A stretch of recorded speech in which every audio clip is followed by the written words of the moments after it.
Ito pang matindi mga kasinag. May nagpadala parang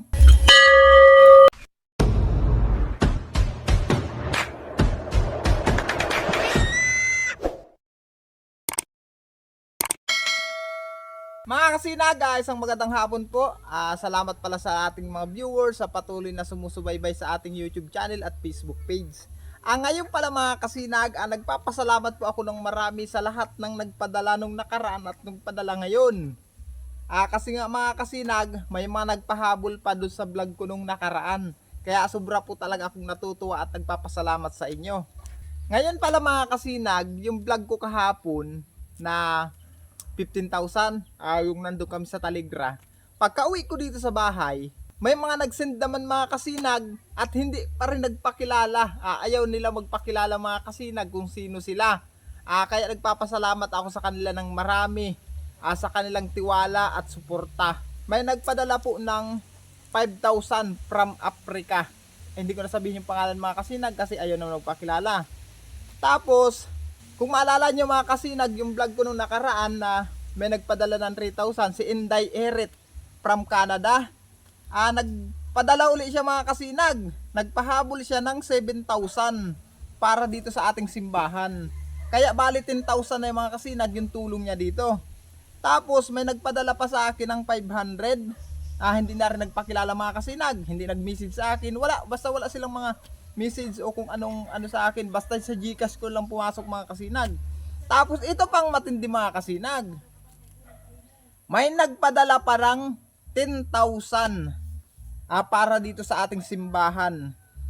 Pinadala lang yan mga kasinag. Hindi ko rin alam mga kasinag kung sino siya, hindi na rin siya nagpakilala, basta isinend lang sa aking GCash. Tapos may nagpadala uli ng 5,000. Biruin nyo yun mga kasinag, ang lalaking halaga nito. Kaya nagpapasalamat po talaga ako ng marami. Kaya yung kahapon na pagka-uwi namin dito at yung kanina na mga nag-send, ito na po yung kabuuan. 27,500. Ayan mga kasinag. 27,500 yung napahabol. Kaya ngayon mga kasinag, lahat-lahat na total na itinulong nila para dito sa aming simbahan, naghahalaga na mga kasinag ng 53,647. Kaya salamat po talaga sa lahat ng ating mga viewers, subscribers, sa sponsor na nagtiwala. Maraming salamat po.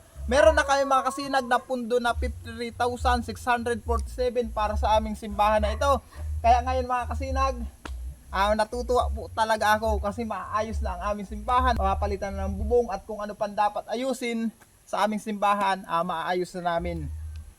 Kaya ngayon mga kasinag, salamat po talaga ng marami. Sa lahat po na nag-sponsor, si Lord na pong bahala magbalik sa inyo. Naway gabayan kayo ni Lord sa araw-araw na inyong tiyatahak at bigyan pa kayo ng maraming blessing. Salamat po talaga sa tiwala at suporta nyo sa akin na ginawa nyo akong tulay para sa simbahan naming ito. Kaya ngayon mga kasinag, salamat po talaga. Ipapakita ko pala sa inyo mga kasinag yung kailangang referin dito sa aming simbahan.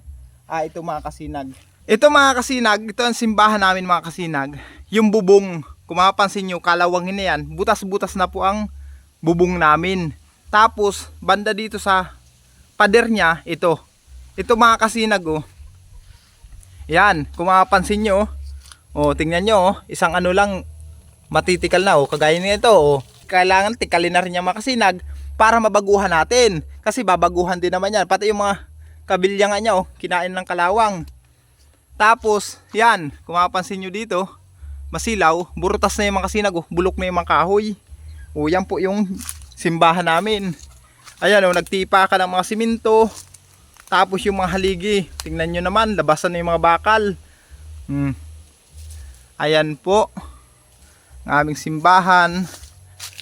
Tapos dito sa kabila mga kasinag, pakita ko muna sa inyo itong gilid. Ito naman mga kasinag, ang sira dito sa kabilang gilid na ito. Pasensya na kayo kung may mga nakalagay muna dito kasi wala kami mapaglagyan mga kasinag. Kasi yan yung mga nasira na upuan na kailangang palitan na. Ayan. Hindi na tayo pupunta doon sa likod. Dito tayo papasok mga kasinag sa loob. Ayan. Isa natin. Ayan. Kung mapapansin nyo mga kasinag, kitang-kita pa yung mga yung mga mancha ng tubig ulan. Ayan, nakita nyo? Tapos sa area na ito, nilulumot na. Kitang-kita mga kasinag, oh. Di ba? Ito pong bubong na ito ang iblinag ko nung nakaraan na gusto na namin palitan itong bubong na ito mga kasinag kasi nagtuturuloan na nga. Yan o. Tapos, ito mga kasinag, butas na rin yung plywood na yan. Sabi ko nga, plano ko rin, pag na palitan na yan ng yero, yung bubong na yan, napalitan na, yung okay pa na yero dyan, siya na lang ang itatapal namin dyan. Para hindi na yung plywood mga kasinag, yung yero na lang na tinagkal na yan, itapal namin dyan, tapos pinturahan na lang. O yan po ang ayusin namin. Tapos, yan, kung may susubra, bilhan natin ng ceiling fan. Bilhan natin kasi ang nagana lang daw ng ceiling fan dito, ito. Kalawangin na, napakadumi pa. Tapos yun, yan lang dalawa, yung tatlo na yun, hindi na nagana. Tapos pagdating naman dito, sa baba, kung may susubra pa, papalitan ko naman kasi yan, magpapuputol tayo ng kahoy. Palitan natin yung upuan na yan, at kung kaya pang itiles sana ito, itiles natin. Pero kung hindi nakayanin mga kasinag, okay na po yan. Tapos ito, patapalan ko na lang ng simento. Yan yan, nagtipa ka na yan. Ayan, nagtitipa ka na Patapalan ko lang ng simento yan, pati yung nasa labas. Patapalan lang natin ng simento yan. Iyang kabuuhan na yun mga kasinag, pipinturahan po natin yan. Aayusin natin. Papagandahin natin talaga yan. Kailangan mapinturahan talaga natin yan. Lahat po ng pundo na inilaan nyo para sa simbahan, dito po talaga mapupunta yan.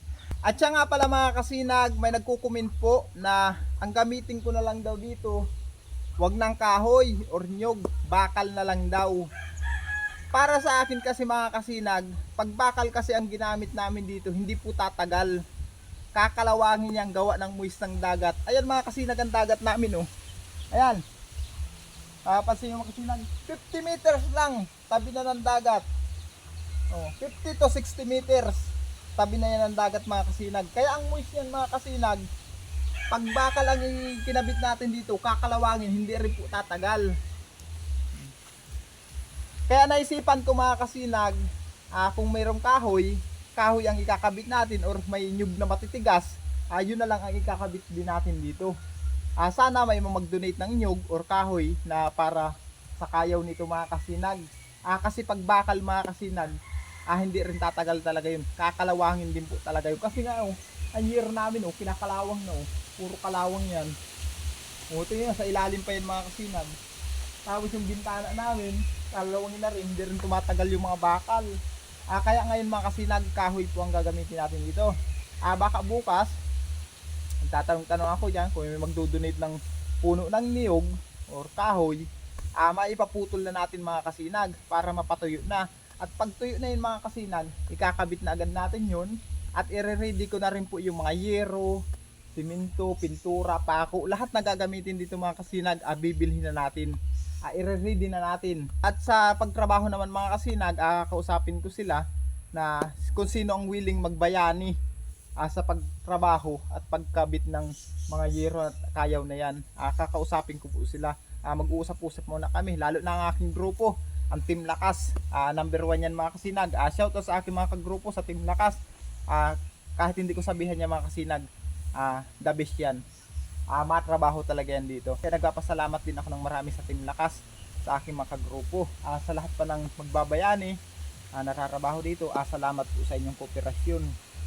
Ayan mga kasinag, hanggang dito lang muna. At update ko lang po kayo sa masusunod na mga kaganapan pa na gagawin natin dito sa simbahan. Sa lahat po na nag-sponsor, maraming salamat po talaga. Ulitin ko mga kasinag, meron po tayong kabuuhan na 53,647 na pundo para dito sa ating simbahan. Kaya sa lahat po na nag-sponsor, nagtiwala, maraming salamat mga kasinag. Update ko lang kayo sa masusunod na araw. Hanggang dito lang, bye bye.